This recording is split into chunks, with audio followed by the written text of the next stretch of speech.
Good afternoon, everybody. Good afternoon. Wasn't that a good show just now? With um, Leo, and that was really good about traumas and everything. It's really good to know about that. Anyway, I have got Andrew with me, and hello, Andrew. How are you? Hi, Steve. Very well, thank you. Good to be here again. Thank you. Um, can you just tell everybody a bit about yourself? I know we got to keep doing this, but we keep on having new people joining us. You know That's what okay. it's like. Yeah, I'm Andrew Marsh. I spent 23 years as a geologist in the construction industry. Growing up, I've always known I was different, but didn't know why until 7 years ago, at the ripe old age of 51. Everything fell into place when I was diagnosed with Asperger's syndrome. And as I just said there, everything fell into place. I had this understanding of why I was different, why other people treated me in certain ways, not necessarily good ways all the time. And I thought, well, what am I going to do with this knowledge? What am I going to do with this information?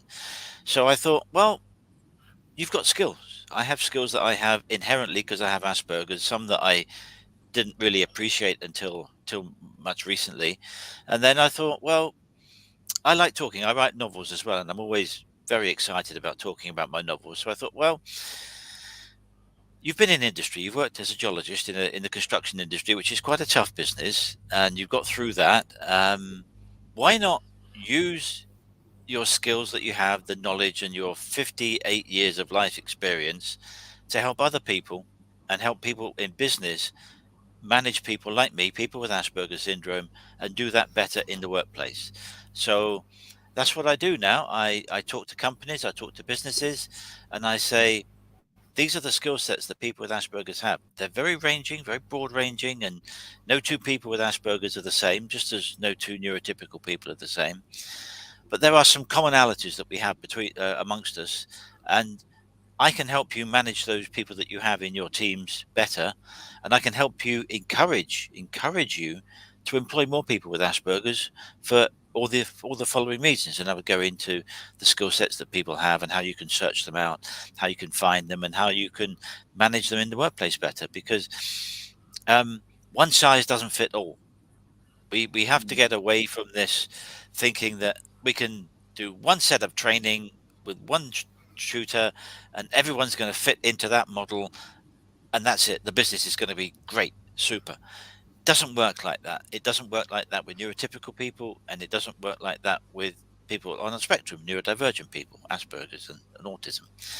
So you have to, as a manager, your greatest challenge your greatest challenge as a manager is to find the ways that all of your people work.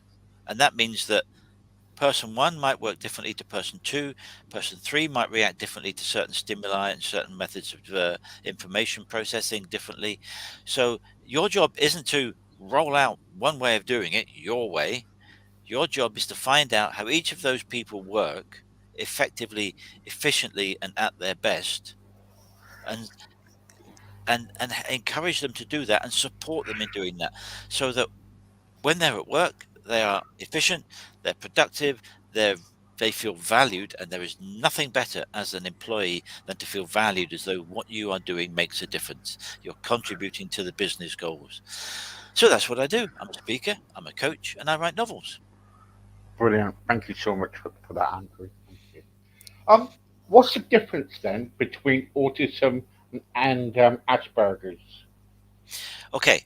Autism is the umbrella term that includes people who have Asperger's also have autism. But and so it's a branch, not a branch, it's a type of autism. um, when they diagnose people, there's a number of criteria that they use, and not necessarily the best from recent changes they've made, but they have a number of criteria, and two of them are high functioning autism, which is what used to be called Asperger's syndrome, because Asperger's syndrome is actually not in the diagnostic manual anymore, but I still use it because it refer I refer to myself as Asperger's because it suits me better than calling myself high functioning autism. That's just a personal choice I have. There are people at the other end of the spectrum who have greater challenges, and it's fair to say they have greater challenges, and they might be called low functioning autism. And I don't like those two terms, high functioning autism and low functioning autism, because you're you're, you're classifying people in very clinical ways that doesn't say anything about the person. So Mm. um, everyone who has Asperger's has autism, but not everyone who has autism has Asperger's. Right. Okay. Okay. And that's difficult to get your head around, really, isn't it? It is. It is. It's like a family tree. If you come down the top, you have autism up the top, and then you go bump, and Asperger's is sitting down there, and off to the other side you have low functioning autism and various other criteria as well. So it can be a bit tricky, but people who have Asperger's have autism. Yeah, Yeah. yeah, Yeah. I what I did was when we had you on last, I what I did was I put some questions out to people. So I've got some like topics here what we need to talk about. Quite a few people came to me and said about speech and language. Now, with speech and language, how can that be, kind of, because when you got Asperger's, you can kind of actually have problems with your language and your speech, can you? yes, you can. Um, like I said, there's a whole plethora of criteria that are used to determine whether someone has autism or Asperger's, and it's quite a complex clinical assessment. But some people have difficulty with language. They have difficulty in speaking and speaking in sentences and speaking correct, what we would call correctly or conventionally. Mm, Um, some people like myself, I'm okay. I can speak okay. But one of the difficulties I still have, and I still have this, is comprehension. Someone mm, might tell me something, and because I can interpret that in a certain way, I might think that's what they mean, and then I'll go off and act upon that in the way that I think they mean it, and I've picked them up wrong, and I've misunderstood what they've actually said. So one of the most important things when you're communicating with anyone, but particularly someone who has autism or Asperger's syndrome, one of the most important things is to be, and I use three words on purpose: be clear, be specific, and be precise in the language you use, because otherwise we will misinterpret what you've said. If you have ambiguous language, we won't know what you mean. So we will automatically think that's what they mean and go off and do and act on that, when that isn't what you've meant. And the other the other part of that communication system is people have to say what they mean, yeah, yeah. and they have to mean what they say, and those two things are different. So by being very clear, very specific, very precise. I know I'm laboring this a bit, but it's a really No, no, important, you got to tell. Yeah, yeah. Oh, it's a really important point, is that you have to be very clear, specific, and precise in what you are saying and what you actually mean by what you're saying, and are you act did you say what you mean? Did you actually say what you meant, or have you left it open to an interpretation which you might not think is an interpretation that someone could come up with, but someone on the spectrum, because the way their brains are wired, we can process things in very strange ways. And my brain goes at 9 million miles an hour all the time, and I can't shut it off. So when someone says something to me, I'm immediately thinking of this scenario, that scenario, another scenario. I can have 10 different scenarios or 20 different scenarios going on in my head that rapidly get to a conclusion that you might think, how on earth did you get to that point? I'll give you a very labored example, but it's a good point. Suppose I have Asperger's. I'm walking right. down the street, and there are four young lads walking towards me, having a lark. They're larking about with each other, pushing each other in a playful way, doing no one any harm. They are just four lads having coming out for a walk, doing whatever it is they're doing. I don't see that as four lads enjoying themselves. I see that as four lads How are they going to impact on me when we walk past each other? Do I have to walk to the side to move past them? Is one of them going to move to the side so that I can carry on without diverting my course? Are they going to push me? Are they going to bump into me and think it's a laugh and think it's funny? Oh, sorry, mate. The problem with that is I have other health issues, like I have a bad back. I Mm. smashed my back up a couple of times. So I am super sensitive alert to things that can damage my back. So if I have to suddenly make a course correction or I get bumped, it can be really painful for me. And so I am on super alert. So Yeah. immediately, these four lads who are minding their own business, they're not doing anything wrong.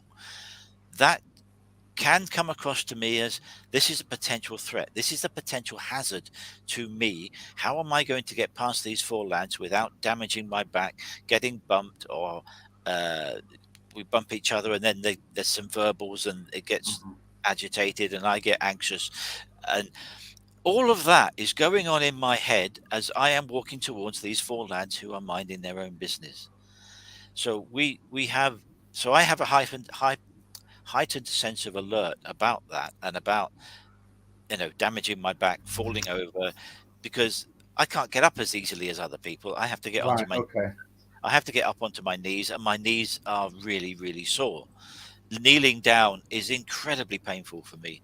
So I would have to try and get onto my knees, which is painful, then try and get one foot up onto the ground, and then try and pull myself. And all of that, all of that protecting myself in my little bubble that I walk around in suddenly becomes something that I need to be constantly aware of wherever I'm going. Supermarkets, again, heightened alert for Mm. kids running around without their parents and people coming around the corner and their shopping trolley and they bash into you.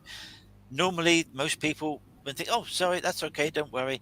To me, it's danger. It's alert. Yeah. It's Yeah. it. This person could bump into me. They could bash my leg. I could fall over. I might hit my head on the shelves. I might twist my back when I land. That all of that happens in a microsecond of seeing things when I'm around. So I'm like on I'm like on the Starship Enterprise, and I've got my sensors on full alert, full sweep. Yes, exactly right. And, and I know, and I am the first to admit this. I can take this to ridiculous extremes, but it's Yeah. from Yeah. the basis of I've had problems like this before. I have been bumped into by the three or four lads minding their business before, and I've got anxious. It's been difficult. There's been a tense moment, and then I've walked on by, and then sometimes I haven't been able to walk on by, and all of this adds to the stress of being out amongst people, Mm. and that's a very difficult thing to explain to someone without sounding like I'm completely paranoid android. No, you're Um, not, man. The trouble is, so when I was younger, I used to kind of like when people used to come to me, towards me, I used to go across the road. When they go past, I went back over again. yeah, You absolutely. know? I will do that if I'm walking towards someone and I don't think they're going to move out my way. I will look behind me, check the road's clear, and I will walk into the road to Yeah, go yeah, past them. I yeah. won't assume that they're going to move out of my way. So rather than have an incident, get bashed, fall over, get hurt, I will check around me. Is it safe for me to go into the road? Go into the road, walk past them, and carry on. Yeah. Having diffused that situation before it started, and so that's one of the things that I do. What are And you like? What are you like when you're in the queue?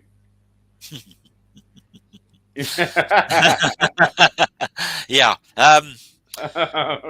I try to be very calm, very quiet, very people going about their business in their normal everyday manner, and I'm usually fine. I can get a bit agitated if it's a long queue. The thing that really gets me, and I really have to wind myself in and calm myself down, is when there is a queue of people, five, six, seven people in the queue, and the checkout person starts having a conversation with the person they are checking out, and yeah, yeah, they are then not passing the items over the scanner. Now, I know we can't be robots all the time and do everything efficiently 100% of the time, all the time, every day. I get that. I understand that. But I was at the shops this morning and I had exactly that. There was two people in front of me. The lady was scanning the items and she then started to have a conversation with the customer while the customer was loading the shopping bags. And I'm standing there and I'm grating my teeth, I'm gritting my teeth, I'm going inside me, I'm going, will you stop having this conversation about the life history with this person? And inside, I am starting to seethe and starting to boil. And I'm going, Andrew, calm down. This is just someone having a conversation in the checkout line. Just calm down. And I really have to, calm down. Let it be. It's okay. But I can get agitated in queues when those sorts of things happen. And yeah, when my wife and I go shopping, she'll say to me, "Just calm down now, just calm down," because she can sense, so when something happens like that, um, when the customer and the member of staff start having a conversation because they might know each other, they might be neighbours, they might be, you know, Yeah. no, yeah, let's move it along, let's keep going, keep scanning, and I have to. She says to me, Andrew, calm down, just calm down, it's going to Uh-huh. be okay.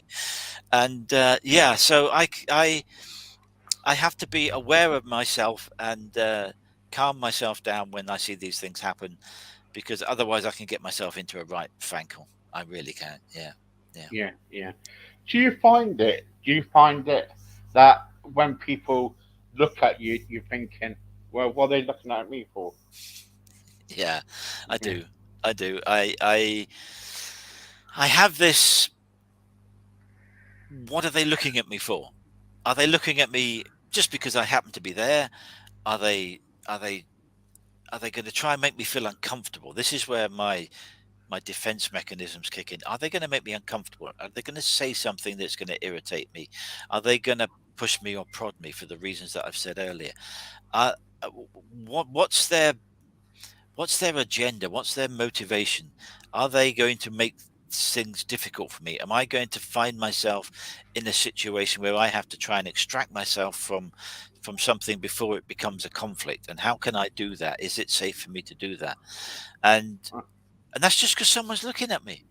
And and it's very difficult. It's very difficult to explain to people that that's the process that's going on in my head. It's not a voluntary thing. It's not me going, oh, someone's looking at me. Then I intently scrutinize what they're doing and why they're doing it. This is going on in my head, yeah. Yeah. Yeah. whether I want it to or not. And I then have to try and de-escalate myself, calm myself down. And Uh-huh. and if it looks like we're getting to that awkward silent pause, I'll say, "Can I help you with something?" And I'll say something very neutral, very diffusing, and they may just say, "Oh no, sorry," and that's it. That's that moment Yeah. disengaged. Yeah. Yeah. Or they might then say, "Well, actually, I wanted to ask you something about something." In which case, I then try and respond accordingly and try to keep calm. But um, what people's agenda is something that I don't know. And having had 58 years of life experience of butting up against people whose agendas haven't been good towards me, I naturally now have a defensive situation, and I can react in a way that other people won't necessarily do straight away. But I try to keep myself calm and diffuse something before it gets difficult. But it's very hard to explain to someone that that's what's going on in my head all the time, and I'm not trying to catch people out to make something difficult for them. I'm actually trying to make things easier and calmer for me. Right. Okay. Okay. Can cognitive functioning be good for autism, Aspergers? Cognitive functioning. I'm not actually sure what that means. I think it's your thinking ability, isn't it? That's it. Yeah. Yeah. Um, it for me. It's absolutely fantastic. I Because I have all these millions of scenarios going on in my head, and all these, I'm constantly asking what if questions, And in my career as a geologist, I would ask, well, what if we looked at this way? What if we did it like that? How can we've got this situation, it's a problem, we need to solve the problem. Why don't we look at it like this? So this that constant thinking, constant asking the what if questions and interrogating something to try and find a solution is something that I really enjoy doing, and I love doing that. And in the latter part of my career, um, I got particularly good at problem solving and dealing with difficult projects. I Right. used and I'd be working for in the latter years of my career I was freelance, so I would go and work for someone for 2 weeks, a month, 3 months, until the nature of the project that they had for me was finished, and then I would move on to somewhere else, and then sometimes I'd come back. Sometimes I'd come back 3 or 4 or 5 times to one particular company just for a specific project. But I got known for being able to do the tricky projects. So it would be a case of, Andrew, can you come in for about a month? We've got this project that needs the report writing. It's a one man job. We've done all the work. We just need someone to go through it all, find out what it all means, and write a report. Can you do that for us? Yep, absolutely no problem. And so I'd go in. I'd get a briefing from my client, and then they're quite happy to leave me to it. If I've got questions, I will ask. If I need support from a CAD technician or a draftsman or someone to help out with some drawings, I would get the help that I needed. But it, people then trusted me to be able to say, okay, in a month's time, we want this report done. Off you go. And that was it. And I really reveled in that because it gave me the freedom to do things the way I wanted. I didn't have people looking over my shoulder all the time, micromanaging me. It was very much a hands-off situation. There's the project, that's the information. This is what we want at the end of it. Off you go. And I reveled in that. I really did enjoy that. And that enabled me to use my cognitive thinking, my ability to think and ask the what if questions. And I remember one project I worked on for a client in Edinburgh. They found a particular set of ground conditions that were slightly unusual. They weren't particularly unusual, but they weren't expecting to find on this project. And they said, Andrew, we've got this particularly difficult layer of ground. Um, we want you to pay particular attention to that and see how you can work it out, what we can do with that, because it affected how you did the foundations for the housing estate. If you had the foundations too deep, it costs more money with concrete and digging and all sorts of things like that.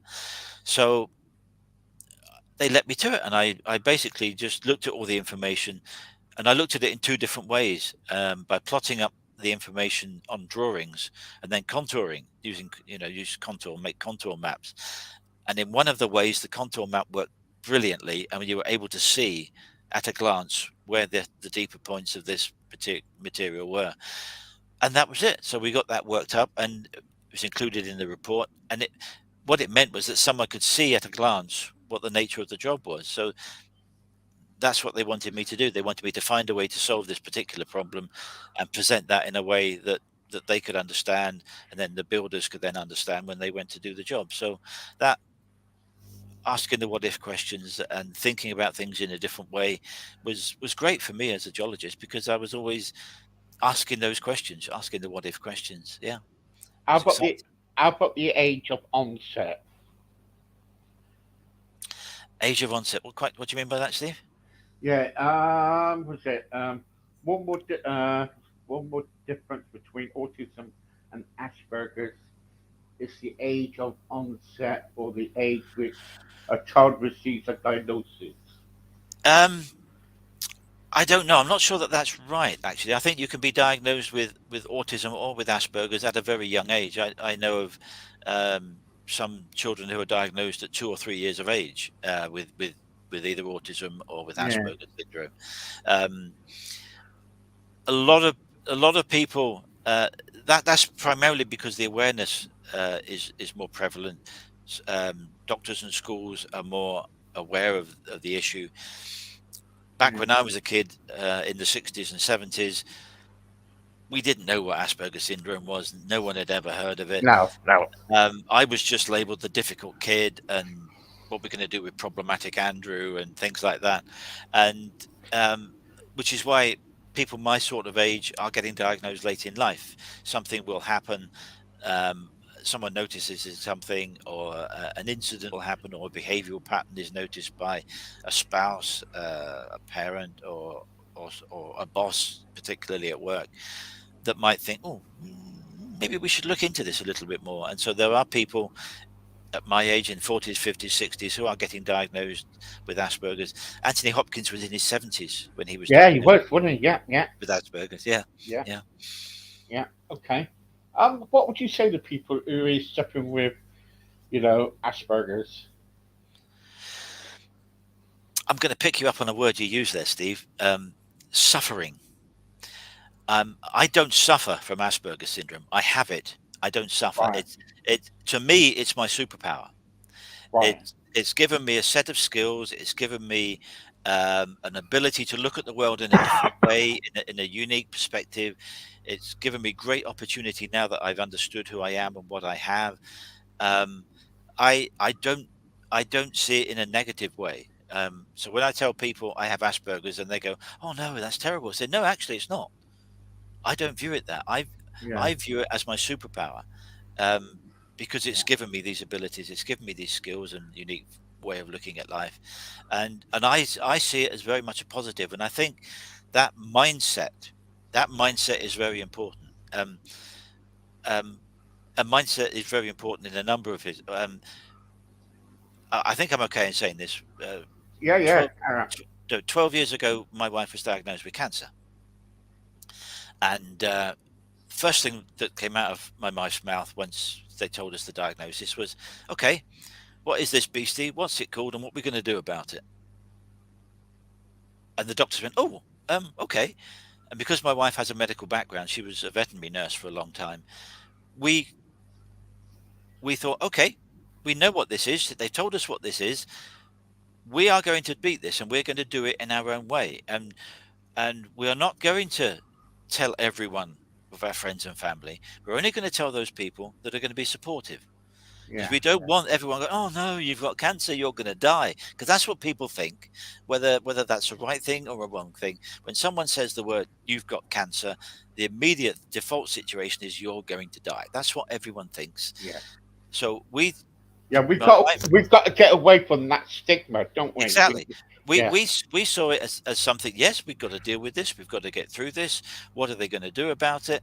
And what's the prognosis? And we were very positive about it. We saw it as something that we can deal with. She had surgery. She had 6 rounds of chemo, and she's been well, that was no, well, she's now 6 years after her 5 years. You have your 5 years, then you're in remission. Well, she's 6 or 7 years past that. So you know we absolutely, the mindset of that situation is fundamental to how we viewed the diagnosis, and yeah. it's exactly the same in a similar way to how I view my Asperger's. It's not negative. Yes, I have challenges. There is no Uh, doubt that I have challenges. My challenges are people.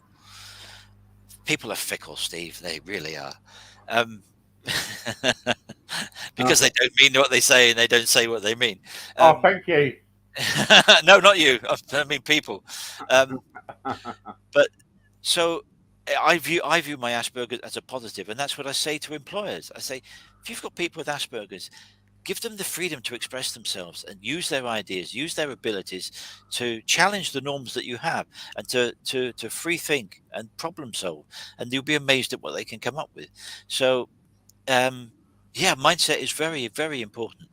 How we speak to ourselves is very important. How our inner voice that we have, it's very important. Yeah, we can all get down from time to time. There's no one on the planet that has never been down, Yeah, but yeah. it's how we deal with that, how we change our mindset and refocus that into what the positives are, because all of us have lived through the worst days of our life. We've all had absolutely horrible days, bad days at work, in personal life. We've all lived through that, and we've survived it, and we've got through it, and we've moved forward, and we're out the other side of it. So It's how we think. It's our mindset. It's our inner voice, and how we use language. And this is coming back to what you said about language. Language is so important. I've done NLP, so I I understand from a language point of view how it can be so important, the language and the words that you use. Yeah, Yeah, definitely. yeah. Well, I'm so sorry about saying about suffering. It was That's just okay. it was just on my notes, and I must have been half asleep when I did that. That's okay. That's okay. Anyway, thank you so much, Andrew. Thank you as always. And if people want to get in contact with you, how do they do that? They can get me on my website, which is aspergersmatters.com, or they can get me on my email, which is andrew@aspergersmatters.com. And I'll be delighted to hear from anyone who wants to ask me anything specifically, and we'll take it from there. But thank you very much for having me on again, Steve. It's been a delight. Brilliant. Thank you so much. There you go. You can listen to Andrew on the radio in the next couple of hours or so. So it'll be a replay on here. Thank you so much. Bye bye. Bye bye. Thanks, Steve.